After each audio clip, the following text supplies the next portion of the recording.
The phone slipped from my hand and hit the desk with a sharp clatter.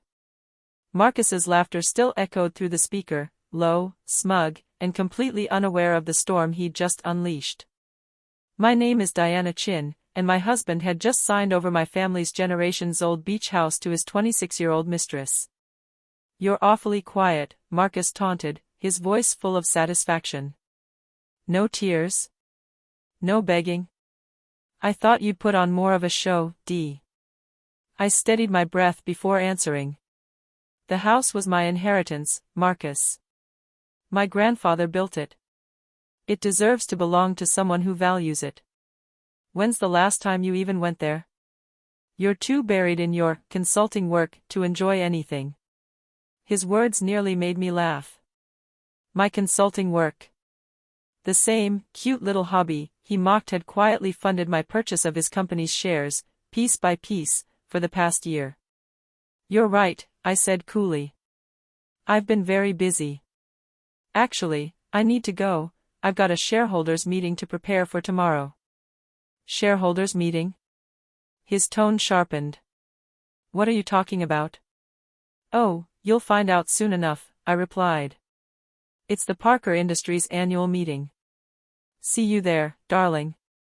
I ended the call, letting the silence sink in. Marcus had never really seen me.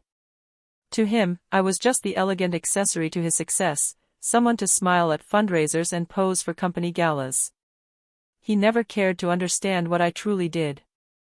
When we met 5 years ago, I was already thriving as a corporate restructuring consultant. But Marcus, the golden boy CEO of his family's empire, only noticed what fed his ego, a woman who appeared to admire him. I should have seen the signs, the dismissive tone when I spoke about my career, the constant interruptions, the way he needed every conversation to orbit around him. Love made me overlook too much. Until the beach house. 6 months ago, I overheard him making plans with Sarah, his fresh-faced VP of marketing, for a romantic weekend there. My grandfather's home. The place where I learned to swim, where my parents exchanged vows, where every childhood summer lived in the walls. That was the day I stopped being blind.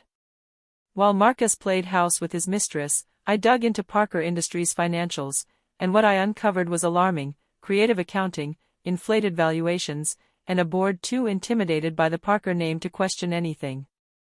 He never suspected that I was quietly meeting with investors, pointing out the inconsistencies, and preparing them for a leadership change. I picked up my phone and called Rachel Kim, my attorney. He did it, I said when she answered. He transferred the beach house to her. Rachel's fingers clicked across her keyboard. Perfect. That's exactly what we needed. The transfer's already flagged in the SEC investigation. How did he sound? Smug. Still clueless about what's coming. Good, she said. The shareholders are aligned. The board members who switched sides are staying silent. Everything's ready for tomorrow. I walked to the window and stared out at the skyline. The Parker Industries tower dominated the horizon, Marcus's pride and obsession. He'd chosen this penthouse just so he could look at it every night. What about the other evidence? I asked. The records of his trips with Sarah? The company funds? All documented, Rachel confirmed. Every expense, every business trip, every gift, including the renovation work on your beach house. Don't worry. That transfer won't stand. We'll get it back. Won't stand up in court, Rachel concluded. Especially considering the SEC's current investigation. I smiled at that. Marcus used to tease me endlessly about my obsession with documentation. He'd laugh whenever he saw me filing receipts or keeping detailed notes. A good consultant is only as strong as her records, I once told him. He waved it off like I was being cute, not careful. One more update, Rachel said. Sarah sold all her shares yesterday, just like you predicted. Cashed out right after Marcus handed her the beach house. Of course she did, I replied. Marcus never understood loyalty. He thought it could be bought, but betrayal usually comes with a price tag too. I opened my laptop and reviewed my presentation for tomorrow's shareholders meeting. The figures told the truth. Marcus had buried for years. Under his leadership, Parker Industries had been bleeding money, its glossy success built entirely on accounting tricks and the Parker family name. My phone buzzed, a text from him. "Marcus, what are you doing? You're not a shareholder." I didn't reply. Let him lose sleep over that. Let him spend the night unraveling the puzzle of how the wife he dismissed as decorative had quietly become his most dangerous opponent. The truth was simple. Over the past year, I'd been buying Parker Industries stock, discreetly, through shell corporations and private investment groups. Marcus, arrogant in his security, never noticed the ownership shift happening right beneath his nose. By the time he signed away my beach house, I already controlled enough shares to trigger a vote of no confidence. Tomorrow, Marcus Parker would finally realize that the woman he underestimated had been the one building the trap he'd just walked into. The beach house was never the loss, it was the final spark. The moment I decided to stop reacting and start executing. As I got ready for bed, my phone kept lighting up with Marcus's name. I powered it off, hearing my grandfather's words echo in my mind. The best view comes after the hardest climb. Tomorrow, I'd show Marcus exactly how high I'd climbed while he wasn't watching. The morning of the meeting broke cold and clear. I arrived early at Parker Industries headquarters, walking past the front desk as I always did, the staff greeting me politely, thinking I was just the CEO's wife. Today, that title would change. The boardroom filled quickly. I stayed quiet in the back, watching Marcus perform. He still had his charm, the firm handshake, the polished smile, but today, I could see the cracks. His laughter was too loud, his eyes too restless. Every few seconds, his gaze flicked to me. Sarah entered last, in a designer dress I recognized, a business expense, according to the financial records we'd uncovered. She froze when she saw me, then forced a smile and took her seat beside Marcus. Marcus stood at the head of the table. "Before we start, I'd like to clear up a misunderstanding. My wife seems confused about her place here today." "Actually," I said, standing, "I think you're the one confused about roles, Marcus." "Rachel, the documents, please." Rachel moved methodically, handing out neatly bound folders to every board member. Inside were the results of months of work, evidence of Marcus's mismanagement, his misuse of company funds, his affair with Sarah, and, most importantly, proof of my controlling stake in Parker Industries through multiple investment groups. "This is absurd," Marcus barked, flipping through the pages. "These shares, this can't be right." I would have known.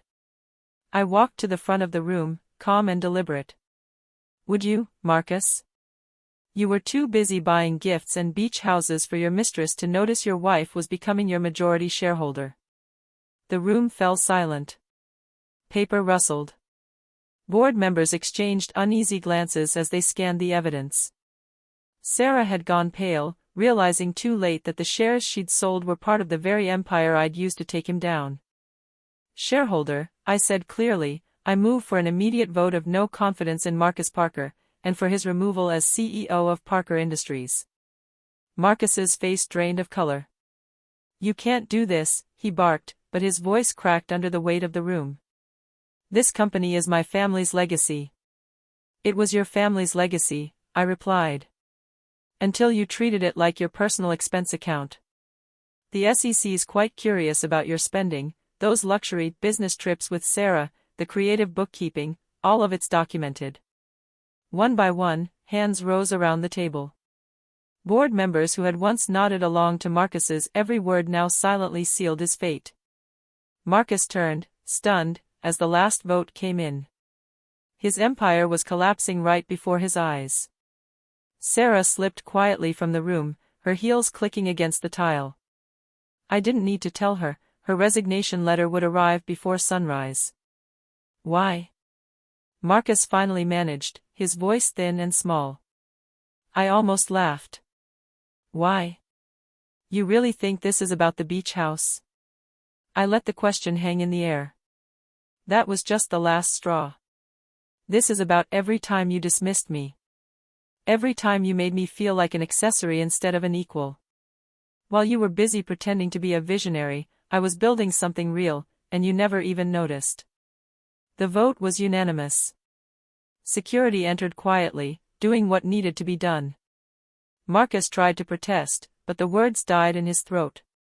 As they escorted him from the boardroom, I turned back to the table. Parker Industries has been living behind a facade of success, I said evenly. That ends today. I've prepared a full restructuring plan to restore this company's actual profitability. My team will begin working with department heads immediately. By the time the boardroom emptied, the air felt lighter, the tension replaced by possibility. I stayed behind, alone, sitting at what had been Marcus's desk. My phone buzzed. A message from the real estate attorney: the beach house transfer has been nullified. A second notification followed: the SEC had scheduled a formal interview with Marcus. I smiled faintly and reached into the desk drawer, pulling out my grandfather's old photo album. On the first page, he stood proudly in front of the beach house, sunlight glinting off the ocean behind him. Success isn't about what you own, he used to tell me. It's about what you build. And I'd built something, a company reborn from corruption, a plan that not only exposed Marcus's failures but protected everything he'd nearly destroyed. My phone buzzed again. A text from Marcus. Marcus, finally. I underestimated you. Me, yes. You did. The beach house keys are in your office box. Don't forget to return your credentials. I closed the album and looked out across the city. Marcus had chosen this penthouse for the view, because he loved looking down on everyone. I kept the office for a different reason. It reminded me that the hardest climbs always lead to the best views. The next morning, I arrived early, an old habit I didn't plan to break. But this time, when I stepped through the lobby, people didn't just glance at me, they greeted me with respect. Good morning, Ms. Chin, the security guard said warmly, using my maiden name, the name I'd built my business under, and the one I'd proudly reclaimed now that the divorce was finalized. Morning, Tom, I said, smiling as I stepped into the elevator. As the doors closed, I thought of Marcus, probably waking up in a hotel suite, surrounded by everything he valued most, things. For the first time, he'd have to face what he'd lost, not just his title or his company, but the woman who could have been his equal if he'd ever let her. The beach house would need restoration. Sarah's renovations had stripped away its soul. But that didn't bother me. My grandfather always said the most meaningful things are the ones you rebuild yourself. When the elevator doors opened, Rachel was already waiting at my office door with the day's agenda. Ready to begin? She asked. I looked around, the skyline gleaming, the air sharp with new beginnings, and smiled. I've been ready for a long time, I said. Let's build something real.